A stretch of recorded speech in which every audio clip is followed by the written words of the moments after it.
Being from the 200 block of William Nye Drive in Zone 3, officers responded to a dispute with a weapon. It was advised in the call remarks that shots were fired and a female was dragged back into the location. Once officers arrived, they knocked on the door. A male opened the door and immediately shut the door on the officers. The officers then established a perimeter. During the process of establishing the perimeter, two males fled out of the rear of the house. One male returned back into the house. The other male jumped two fences as he was fleeing. When officers located him on the other side of the fence, he appeared to have suffered an injury to his leg. Officers rendered aid, and he was transported to Grady Hospital, where he was pronounced deceased. That male is going to be a 39-year-old male out of Atlanta. Just to be very clear, the injury that was sustained was not via the officers on scene. It was when the male was fleeing. The second incident happened at Lucky Street and Mill Street.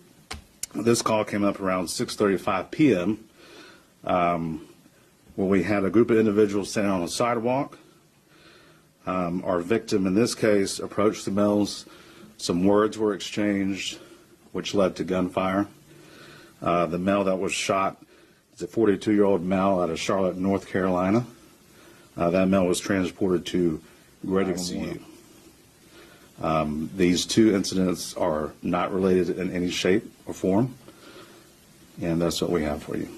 Can we confirm that it's a known rapper that goes by the name of Young Scooter, the 39-year-old male? We cannot at this point. That's a function of the Fulton County Medical Examiner's Office once they notify the next of kin, so that we were premature on that. And on the 42-year-old, you guys sent out a release originally saying his name was deceased. He was not deceased? Correct. Grady was able to bring him back in the trauma room, where he was taken to the operating room and is now in ICU. So what was the discussion? What led to the 39-year-old having to flee from police? Can you give us a little bit more detail? Because it just seems, what exactly led to him running away? So, again, there was a 911 call of dispute with shots fired and a female being dragged back into the residence. When officers arrived, a male initially opened the door, closed the door on the officer's face without communicating completely. That's when the officers established a perimeter and the two males fled. Why they fled, obviously, we can't speak for them. So it's still an active investigation. Was the woman injured at all? So we were not able to locate a female. We ended up with two males and the decedent.